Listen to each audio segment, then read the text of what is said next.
So during my internship, learned a little bit about kind of like our vision and mission statements and how it pertains to the strategic plan and how the board sits down and they all come together and they all come up with a vision and mission statement that suits the needs of the community and feeds the growth of the students. But over here is our strategic plan, and you can see the vision and mission in our student beliefs.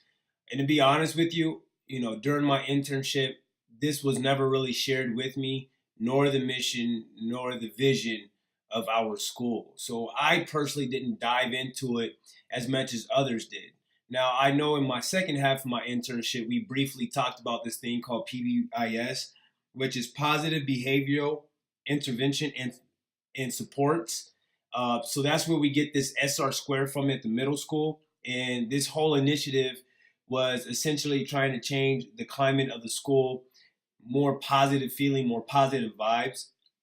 But I personally wasn't hands on in it. I just kind of learned about it and they told me about it. So I just wanted to show you this so you can kind of see that we do have this mission and vision statement. But, me personally, I didn't dive into it. It was for me experimenting with the vision and mission statement with my basketball program that I will share soon enough. So what I ended up doing this year, which is I thought was pretty interesting, I wanted to experiment and I wanted to take charge of this idea behind a vision and mission. So what I ended up doing was for the basketball program, I got all the players together at the beginning of the year, and we sat down and we talked about what are the things that we want to do. And I had the kids list off a couple of things on the whiteboard, and they wrote down what do we want to do, where do we want to go, where do we want to head to as a program. And ultimately, what it led to is the kids were saying, we just want to get better. We want to improve as players. We want to improve as individuals. We just want to go in the right direction.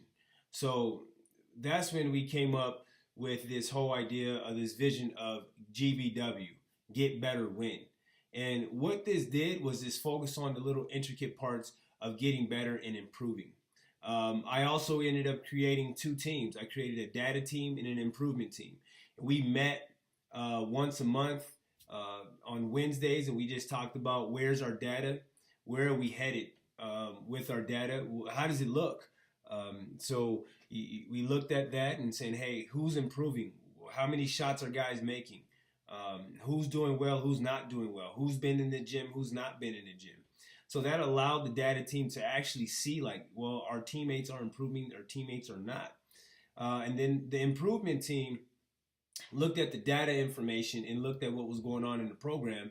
And what they ended up doing was talking about, we all talked about on Wednesdays in the afternoon of what can we do to continue to improve this program, to improve this team, and where do we want to go, where do we want to head. And we did that every Wednesday all the way to the season. I wish I could have carried it through, but I had to get better and stronger at that apparently. But I created these teams and this data team. Needless to say, we ended up improving this year. There was a little bit more buy-in because there was some flow and there was a guide and kids knew where we needed to go. They knew that we just wanted to improve, we wanted to grow. So it was an awesome thing to do. So when I become a principal and get in there, the first thing we need to do is create, if there's a strong mission and vision statement, and create leadership teams. Those two things are intricate parts for growth of our school and growth of our program. And that vision and mission statement will guide the rest of the things that we do. But needless to say, I experimented with my basketball team. It was great. It was fun. And I learned a lot about that being a leader. Thank you.